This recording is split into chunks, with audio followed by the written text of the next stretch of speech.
This is the Mariners POSTCAST, your instant game reaction for the Seattle Mariners.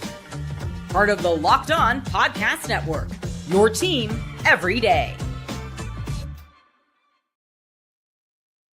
Man, I swear every time Chris Crawford leaves me these games to go solo, it's some of the worst baseball Mariners end up playing. Just off the top of my head, the 4-game series ender in Houston with the walk-off to Christian Walker was the other one, and just some other bad baseball games. But here I am, riding solo today in the Mariners POSTCAST. My name's Anderson Hurst. Chris Crawford taking the day off today, has some other stuff to attend, should be back with us tomorrow, so hopefully we get some better vibes when he rejoins the broadcast. But yeah, just a tough one for the Mariners. They end up splitting the series against the Los Angeles Angels of Anaheim today. Man, if you had everything kind of the recipe for success yesterday with good starting pitching, good relief pitching, and your stars showing up, you had the opposite of that today, because you had Logan Gilbert, who looked really good through 4 innings, looked really elite through 3 innings. 4th inning was a little shaky, but he got through it. And then the 5th inning, man, just an absolute implosion from him. We'll talk about that when we start with the start. Offense gets absolutely dominated by the ghost that is Kyle Hendricks. I don't know, man. 6 innings on 66 66 pitches. That's crazy. At least you get Cal Raleigh with his 41st of the season.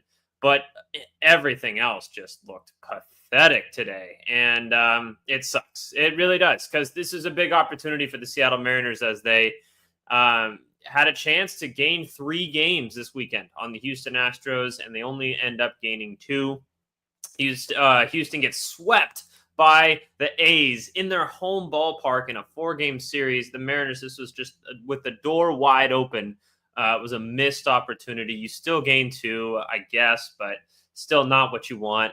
And don't look now, but the Texas Rangers are hot. They have won 6 in a row and 9 of their last 10, including a sweep this weekend. So, yeah, you're not just fighting off the Astros or trying to catch the Astros. Now you're trying to fight off the Rangers for that wild card spot as well. So it's going to get tight here. It's going to get tight. The Rangers are now tied with the Mariners in record.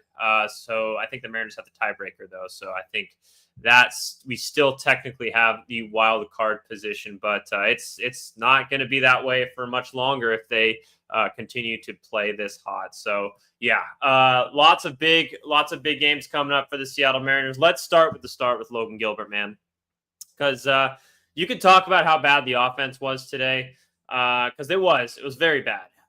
But even when you go through these stretches, if you were to ask me at this point in the season, right? And, the Mariners are still in a playoff spot at this point in time. So it's not like they're complete underperformance or anything like that.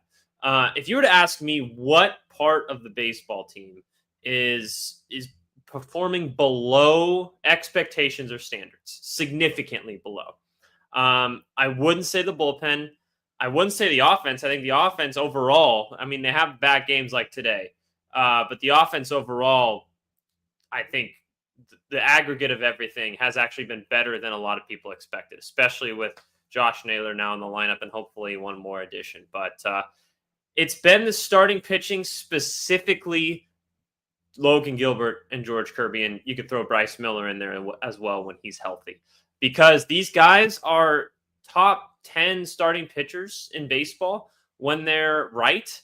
And, we talked about it yesterday with George Kirby. He doesn't look the same. He's effective most of the time, but this is just a classic 2025 Logan Gilbert start, man. He looks excellent, like as good as he's ever looked. 2024 looks like for the first 3 innings. And then he has one bad inning, whether that's in the 1st inning, whether that's in the 5th inning, like today. It's an implosion. And I know there's some umpire questions. I really do. The first batter, Travis d'Arnaud, of that inning, Logan Gilbert strikes him out twice. He does. It should have been 1 out, nobody on, except, he walks him. But then anything after that's all Logan Gilbert, man. You got to recenter yourself and get through that inning. He had a couple wild pitches, a couple walks. I think at one point he had 5 straight 3-ball counts to the bottom of the Angels lineup, which is just not what you expect from the guy that I called last time that he had a start. It was your ace. And I just don't know if I can say that right now. So it's something that needs to be fixed. If this team wants to make any sort of noise, and I every direction, everything that I'm hearing is telling me that the Mariners are trying to be aggressive for this year, 2025, to go and try and win the World Series.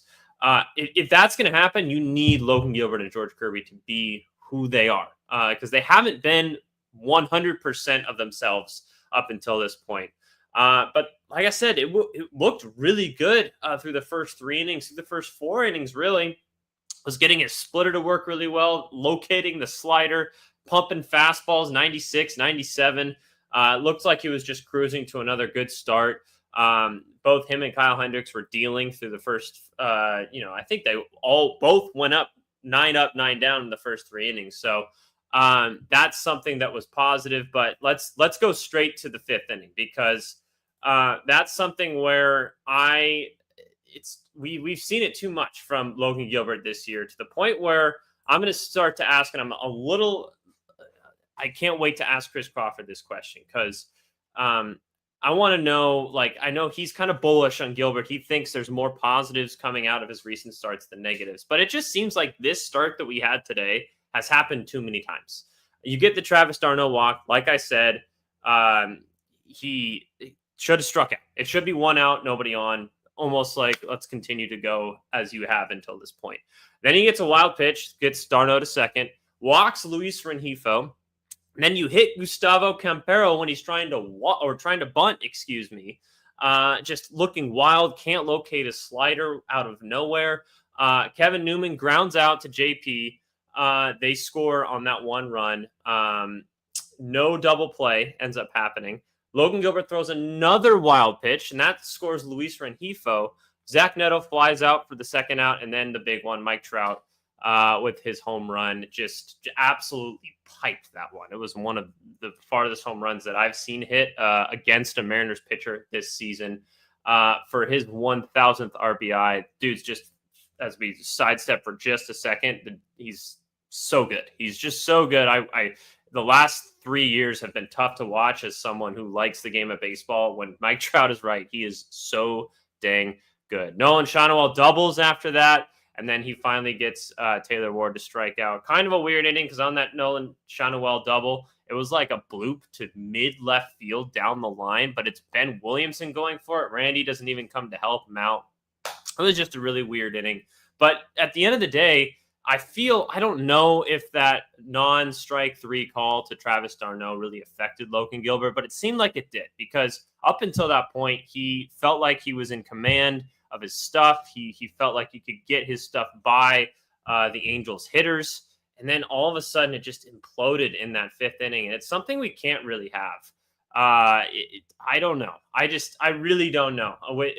And a lot of people are asking, maybe you go to a reliever at that point. Yeah, but if Logan had looked like he was struggling up until that point, maybe getting a little lucky with the BABIP, I could understand a quicker hook in that situation. But he was dominant through 3 innings and at least good through in the 4th inning.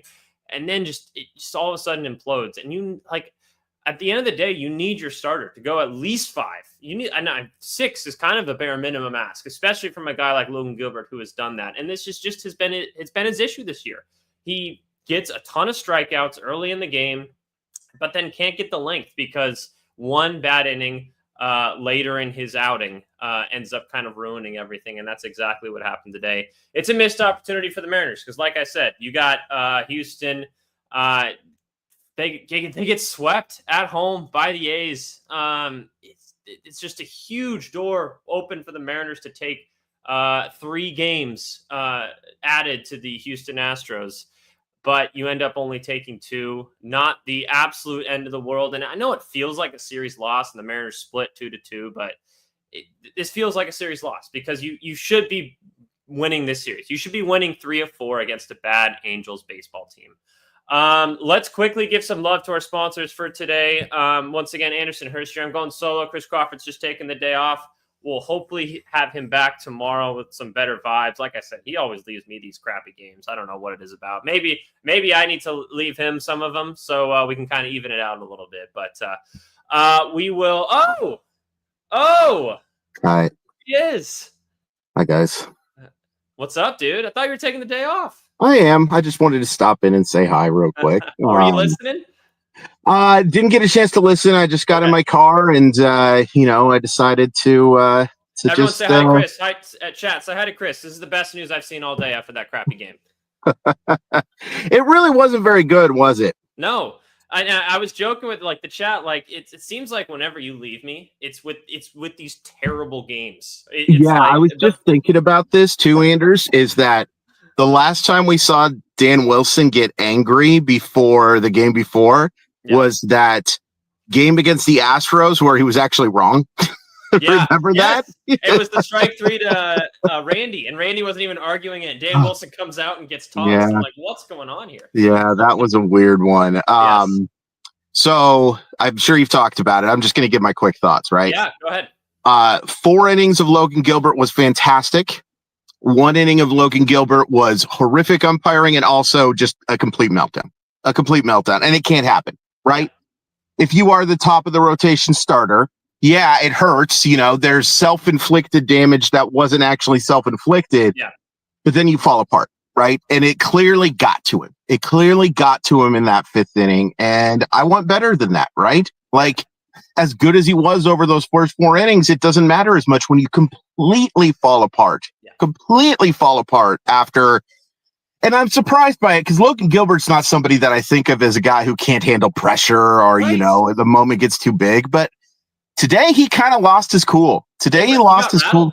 He got rattled. The perfect way to put it. Yeah. He got rattled and he's just got to be better. Just got to be better. Very cool to see even in a game where they are horrific offensively, Big Dumper get 41, right? Like that's your offensive highlight. I know Julio hit a couple balls hard. There were some balls to the warning track that I thought maybe could have been, Yeah. And, but still it's Kyle Hendricks, man. You got to score runs off Kyle Hendricks. It's just not, it's not good. And ultimately the series is a disappointment, right? Like there were two really encouraging games, but then 2 games that just kind of STB'd, right? Like it just not good enough. And it puts a lot of pressure, I think, on this Oakland series, right? Like you got to do well. And also I think, or I hope anyway, that Dipoto, Hollander, and company watched that game and said, oh, yeah, we're not done. We can't be done, man.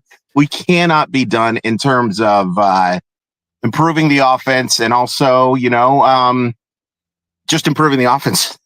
Just improving the offense because it's not like you're replacing Logan Gilbert or anything like that. No. But if the Mariners are going to do what they want to do this season, I mentioned this right before you hopped in. I want to hear your thoughts on this. If the Mariners are going to do what they want to do this season and challenge for a division title, make a playoff run, all that stuff, I think the biggest thing that needs to change is Logan Gilbert and George Kirby. They need to be who they are because of right now, this is just a classic 2025 Logan Gilbert start for me, where he looks great. Like his stuff looks as good as it has in his entire career for 3-4 innings. Yeah. And then it just blows up. It blows up. And that's how he's not getting the length. We talked a little bit George Kirby yesterday. Like it's looked fine in a different way, but then sometimes he's not. Like you need your starting pitching to be nails, especially when you have Bryce Miller out. So yeah, I think that's fair. I mean, I don't want to go too harsh because we did see Gilbert's the last 2 starts before that look dominant, right? But at the same time, 5 innings of 4-run baseball, it doesn't really matter how you get it, right? It's 5 innings of 4-run baseball, and you need better than that. Sometimes you look at ERA and you think 5 innings of 4-run baseball, that's not good. That's not great. You do that every game, that's a 7.2 ERA. Right? You're out of baseball if you have a 7.2 ERA, unless you're Sandy Alcantara and everybody wants to trade for you with a 7.2 ERA. Actually, wouldn't mind Sandy Alcantara being a Seattle Mariner, by the way. I would take it at the very last back end starter. But yeah, I would agree with that. The pitching has to be more consistent. We see flashes of brilliance and more than flashes, right? We see But it's got to be that 2024 staff. It's got to be that 2024 staff, not just to make the postseason, but to be a team that contends for something bigger, right? Yeah. Contends for something bigger. So go get Eugenio Suarez. Go get Danny Colombe to help this bullpen. Good, nice job by the bullpen tonight, by the way. What the heck? Legumina looked great, and it was awesome to see. And I forget who pitched the 9th or the 8th, but I'm sorry? Jackson Kowar, who I totally forgot was on the Mariners. But great to see him get a shutdown inning as well. Keep the offense in it, but they just didn't have it. All right. Be good to Anders.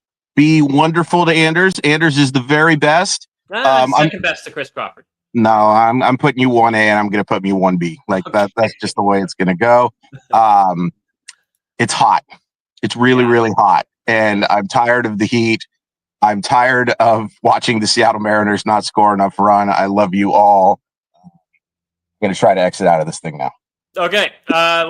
Really appreciate Chris Crawford hopping in to today's stream. It was awesome to have him just kind of quickly give his thoughts. I like exactly what he said about, it hasn't necessarily been huge blow-ups from your starting pitching, but you expect better from these guys. All right. Let's give a quick shout out to our sponsors for today, and then we'll get a little bit more into the offense and our unsung hero.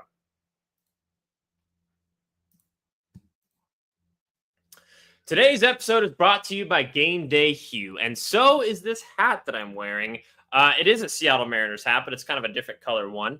For fans like me, this one hits the mark. Gameday Hue makes clean, no-logo gear with team-inspired colorways for every pro and college fan base. It's all about letting your colors speak for you. No giant logos, just smart, versatile style that works on game day, on the course, or anywhere in between. Yeah, I'm a minimalist guy. When you do get some Mariners gear or maybe throw in some Kraken gear, stuff like that, I like just kind of a small logo with the good colorway, and that's where Gameday Hue is just perfect.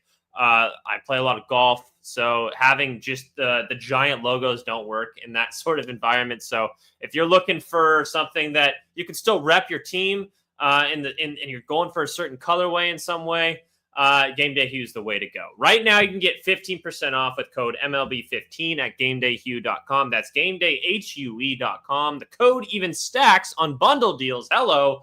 So now's the time to load up. Let your colors talk, because colors speak louder than words. That's GamedayHue.com, code MLB15. Ever wish your managing money felt easier? I do. With Monarch Money, it can. Whether you're growing your savings or planning a big purchase, Monarch puts you in the driver's seat. It's like having your own personal CFO, giving you full visibility and control over your finances. Monarch Money is more than a budgeting app. It's a complete financial command center. You can track all your accounts, investments, and spending in one place. So in addition to managing your money, you're also building wealth. As someone who doesn't really follow investment banking or stock markets or anything like that, Monarch Money is perfect for me, because I use them and have them kind of tell me what the best thing to do with this specific amount of money is, and they kind of break it up in a way, helps me spend less on things that I really, really shouldn't be spending on, and then they help me kind of grow what money that I am making to make it a little bit more. So take control of your finances with Monarch Money. Use code LOCKEDONMLB at monarchmoney.com for 50% off your first year. That's monarchmoney.com, code LOCKEDONMLB for half off your first year. All right, really quick on the offense. Just bad. You can't have Kyle Hendricks dominate you like that. 6 innings, gets through with 66 pitches, and then, of course, Cal comes in the 7th inning and hits the homer, and he's out of there. Quick hook there from the Angels, and then after that, it was nothing. You got, I think, 2 hits today, if I'm looking at the box score correctly. 2 hits. The Cal Raleigh home run and a Josh Naylor single. So, and not a lot of walks either, because it's weird with Kyle Hendricks. They talked about a little bit on the broadcast today. A guy that doesn't walk a lot, but also doesn't strike out a lot. He's going to pitch to contact. He's going to try and kind of fool you with, a lot of changeups, especially to left-handed batters. He throws like 88 for his fastball, but when you're comparing that to his 80-mile-an-hour changeup, and he throws that more often than not, it's it's going to be tough to kind of time up and stuff like that. And the Mariners were off balance all day today. It's just, to me, it's a bad matchup because I think the Mariners do well against those kind of dominant stuff pitchers. We've seen that with the Tarek Skubals, the Paul Skeens, and all the way down the list where you can kind of be a little more patient and zone in on one spot. Hendricks is going to do so well at hitting his spots that you're not really going to get those. So you kind of just have to be aggressive. And because he doesn't have that good of stuff, you can kind of tee off on him a little bit. But when he gets you off balance, like he was doing today, you're going to hit into some quick outs. And that's exactly what happened. So it's a bad matchup, yes, but you can't be just getting absolutely dominated by Kyle Hendricks like the Mariners did today. And he outpitched Logan Gilbert. So that's not a great look for either side of the ball. Like I said, missed opportunity because Houston, gets swept at home. Texas has won 9 of 10, including 6 in a row. So you have two ways. You're trying to catch this team that's slowing down a little bit, and this hot team behind you is really picking it up, and now they're not even behind you. They're even with you on record. So unsung hero. Let's do – I'm going to go Casey Legamina. I kind of mentioned it with Chris there. Just he looked good. It's weird because I swear like every 3 out of every 4 outings with Casey Legamina, it seems like he just looks great. He can dominate the zone, get soft contact, and every now and then he'll get a swing and miss as well. And then there's one outing where you need him to just get through one inning and just get through it, and he blows up. So he looked really good today, though, and especially going 2 innings really, really helped the Mariners out, kind of saved their bullpen for the A's series. You got to take that series now. That begins tomorrow, I believe. Let me make sure. And I'll give you your probable pitchers here in just a second. You just got to win that. Unfortunately, with the Angels series now, you just got to win that series. Unfortunately, they only get 2 out of 4. So the series tomorrow, yes, it is. You got Luis Castillo and JP Sears on the mound. Hopefully Castillo, who's been pretty consistent lately, gets exactly what you ordered from. So anything else in the comments, just let me know. Really appreciate you guys hanging out with us, even on a bad day like today. Congratulations to Ichiro for going in the Hall of Fame. His speech was awesome. If you were watching the game while that was going on, kind of a weird situation as a Mariners fan, please go check it out. I think there's a video on YouTube for the full speech, and it's great. He's hilarious, by the way. It's so great to see him be able to kind of connect a little bit more with the fan base since he did it in English. So good for him, and congratulations to him. But the Mariners dropped this one. Split 2 of 4 against the Los Angeles Angels, with Texas kind of hounding you down right now. That will be it for me. Really appreciate you guys hanging out with us. Please join Chris and myself tomorrow for the A's opener. We'll be with you. I think that's a 6:40 first pitch. It's a 7:05, at Sacramento. It's going to be a lot of offense, I think, in that series because that park does not hold a lot of baseballs. We'll talk to you guys then. Really appreciate you guys hanging out with me today. Good. Thank you for Chris for stopping by. Really appreciate it. And we'll talk to you guys tomorrow.